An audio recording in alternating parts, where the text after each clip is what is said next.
Welcome everybody, Steve here. Well, I know that, this pretty well goes for everybody out there.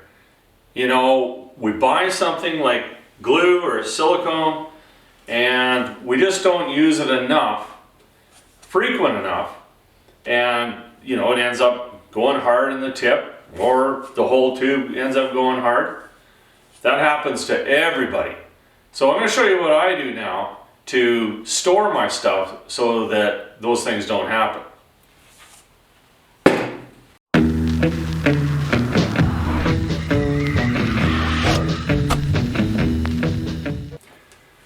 I'll give you an example here. This is, I just picked up this epoxy last year. I've owned it for a year, and this component number A is already hard. I've already, so this stuff here is about 20 bucks where I'm from in Alberta. So that is just $20 that I just tossed out, tossed into the garbage. If I had stored it properly and it was stored inside my toolbox, not on the shelf where the sun can hit it or anything like that. And, that's just unacceptable. So this is another component here. And the tubes, they're fine, but this is actually a plastic repair kit. I use it for auto body.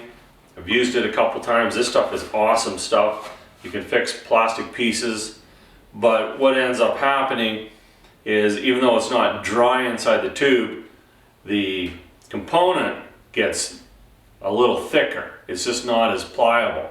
So I'm going to store that in my secret new storage facility. It's not that secret. I've never seen it before. My buddy and I were talking about it. My buddy Joe and I were talking about storing stuff. And then it just kind of popped into my head, well, why don't we just use a vacuum sealer?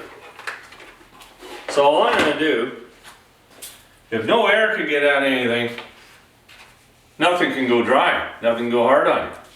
So I'm going to start vacuum sealing everything. Now this doesn't apply to you contractors that are, I have some PL Premium here, and it's hard at the tip, and what I'll normally do is I'll just take my pliers and just push out the hard end. But if you're using your stuff all the time, you don't really have to worry about storing it. But this white silicone, that is something that I don't use very often. And, I might pull it out in 6 months.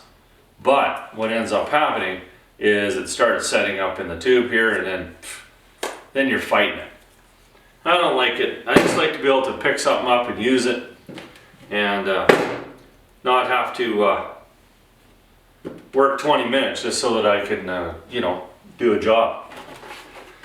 Okay, so what I'm going to do is, this one I'm not going to seal up right away because I'm going to use it this week on a job. This one, for sure, I'm going to seal up because I'm not going to be using that one for a long time. These, unfortunately, got to go into the trash because that's hard. And then this one here, I don't know if I want to leave the whole box. I'll probably just, let's nuke the box. I'll recycle the box. Okay, let me get set up. Be right back. So this video only applies to those that has a, vacuum sealer. And, most people that I know have one. And, they're semi-expensive. I guess that's relative to who you are. But this one here, I think it's about 20 years old. It's an old food saver, and it still works just fine and dandy. I'm sure there's going to be better ones out there. So what you want to do is make sure it's like doing it in the kitchen. You make sure that you go a little longer than what you're storing, because you know you're going to cut it off, put it back in there, reseal it again. So you don't waste your bag, make it a little bit longer. How much longer do I want to go? That'll probably be good. Oh man, I gotta find some scissors. These are scissors I use for pruning my tomatoes and things. Wow, is that ever making a mess? Embarrassing. But it'll still work. Okay, we're just gonna seal up the one end.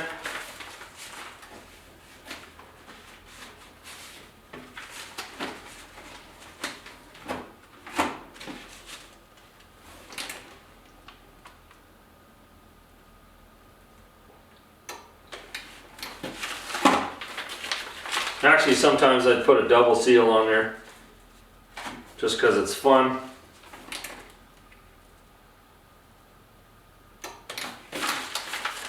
And then it's just as simple as sealing it up.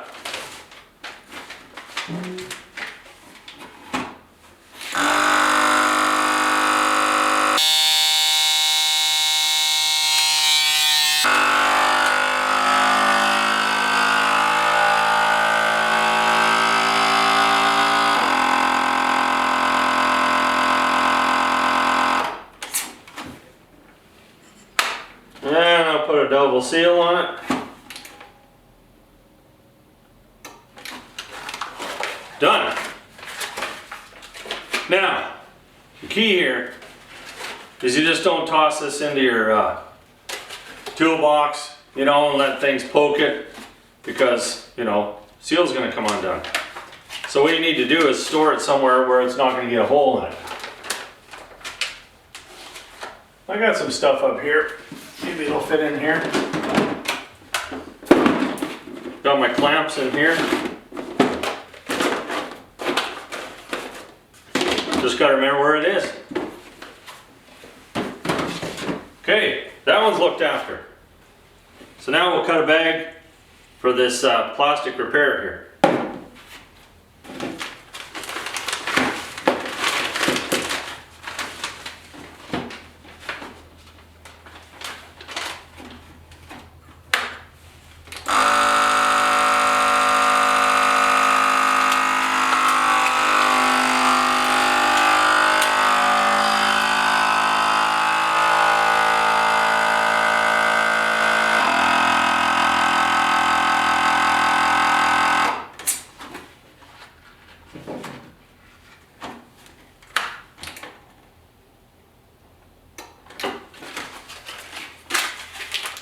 There.